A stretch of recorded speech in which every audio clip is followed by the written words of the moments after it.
Bon, mesdames et messieurs, bonjour et bienvenue dans ce nouvel épisode de Qui est-ce? Aujourd'hui, on va s'intéresser à Bruno Le Maire, le ministre de l'économie. Et là, pour tout vous dire, on a vraiment un cas d'école. Pour commencer, Bruno Le Maire, il correspond réellement à l'idée qu'on se fait d'un politicien.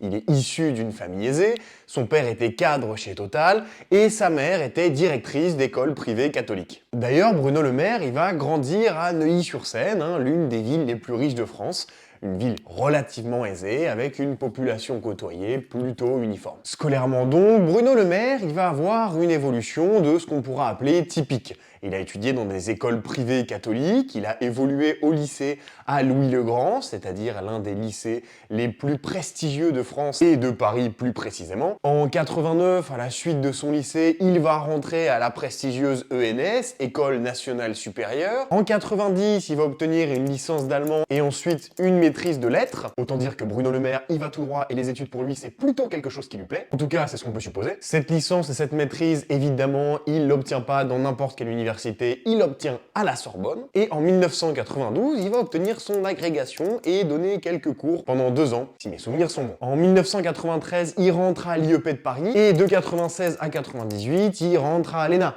On le rappelle, on a souvent tendance à dire que les hommes politiques et les femmes politiques sont issus de l'ENA, sont des énarques. En tout cas, pour Bruno Le Maire, c'est le cas. Bruno Le Maire, il a un parcours scolaire donc plutôt rapide et plutôt chargé.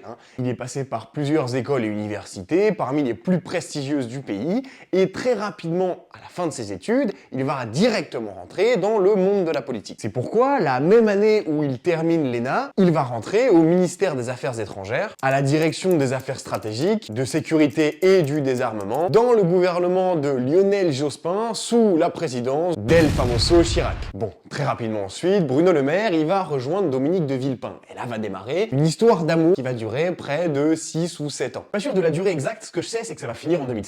D'abord, il le rejoint au ministère des Affaires étrangères, c'est-à-dire dans la directe lignée des premiers pas politiques qu'il avait réalisés quelques années plus tôt. Ensuite, il le suit au ministère de l'Intérieur, puis à Matignon. Là, on peut vraiment dire que Bruno Le Maire, il a son mentor et qu'il le suit un peu partout. Le parcours avec Dominique de Villepin, il va s'arrêter après qu'il l'ait assisté en occupant le poste de directeur de cabinet du Premier ministre quand Jospin, il était Premier ministre. Bruno Le Maire, comme on le sait tous, il est plutôt du spectre politique de droite. Et c'est en 2007 qu'il va intégrer l'UMP, c'est-à-dire à peu près à la même époque où Nicolas Sarkozy, il est en très bonne posture politique. Et d'ailleurs, il va devenir très rapidement député de l'Eure, sous les couleurs évidemment de l'UMP. Bon, continuons rapidement. En 2008, il devient secrétaire d'État aux Affaires étrangères, autrement dit toujours dans la même lignée que le parcours politique qu'il a pour l'instant, les Affaires étrangères. En 2009, il devient ministre de l'Alimentation, de l'Agriculture et de la Pêche. Là, on comprend un peu moins pourquoi est-ce qu'il change de ministère. Et en 2012, il va être réélu en tant que député de l'Eure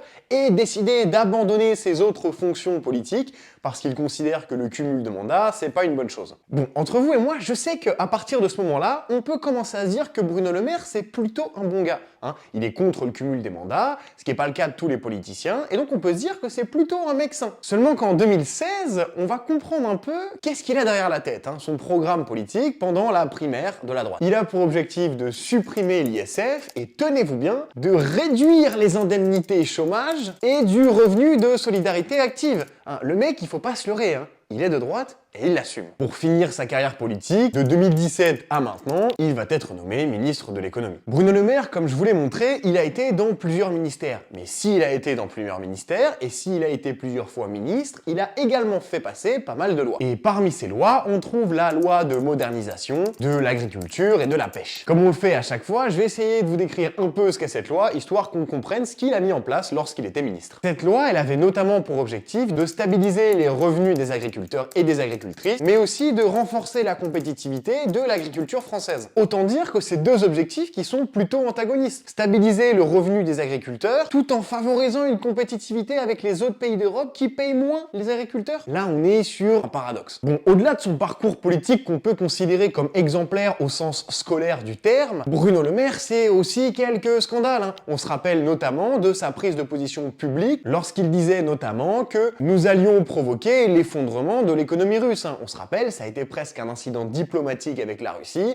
et Bruno Le Maire avait dû s'excuser a posteriori de sa prise de position, qui s'écartait un peu d'une stratégie plus prudente. Bruno Le Maire, il va pas déroger à la règle, et un peu comme Darmanin, c'est aussi un mépris d'Emmanuel Macron avant les élections de 2017. Il le considérait d'ailleurs comme un homme sans projet, et qui portait une idéologie qui avait planté la France. Seulement qu'évidemment, Bruno Le Maire, comme bon opportuniste, il ne va pas hésiter dès son élection en 2017 à le rejoindre, tout simplement, et d'ailleurs à faire partie de son parti politique depuis. Bruno Le Maire, enfin, c'est aussi des soupçons d'emploi fictif pour sa femme au sein de l'Assemblée. Et d'ailleurs, également, de dons illégaux à son micro-parti qui s'appelle BLM. Ce qui est assez marrant, on pourrait en convenir, que ça s'appelle avec BLM, c'est-à-dire avec Bruno Le Maire, quand on sait qu'ensuite, presque ce même slogan a été réutilisé pour les Black Lives Matter. Et quand on connaît les positions de la droite vis-à-vis de l'immigration, ça peut paraître un peu ironique. Pour finir un peu ce portrait exhaustif de Bruno Le Maire, je pense qu'il est important de parler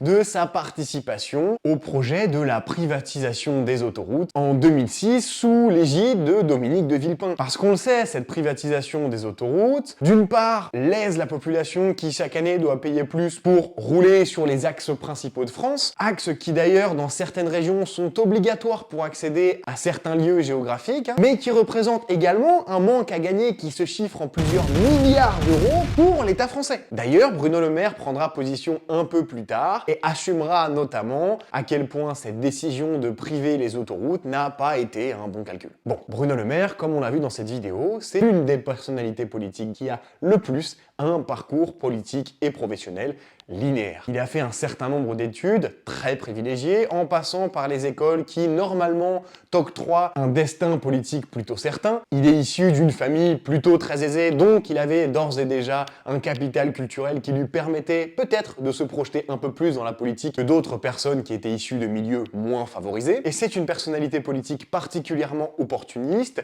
qui sait se rapprocher des personnalités politiques importantes quand il le faut et s'en défaire quand il ne faut plus. Par exemple, Dominique de Villepin, avec qui il est en relation plutôt froide depuis quelques années, alors même que c'est le mentor qu'il avait suivi pendant près de 7 ans. Donc voilà. J'espère que cette vidéo vous a plu, j'espère que ce rythme vous a plu, j'essaye de raccourcir un peu les vidéos pour que ce soit plus digeste, et on se retrouve de toute manière la semaine prochaine, mercredi encore une fois, pour un autre épisode de notre émission Qui est-ce. En attendant, portez-vous bien, soyez toujours critiques des personnalités que vous suivez et des médias que vous regardez. Je vous souhaite une bonne semaine, salut.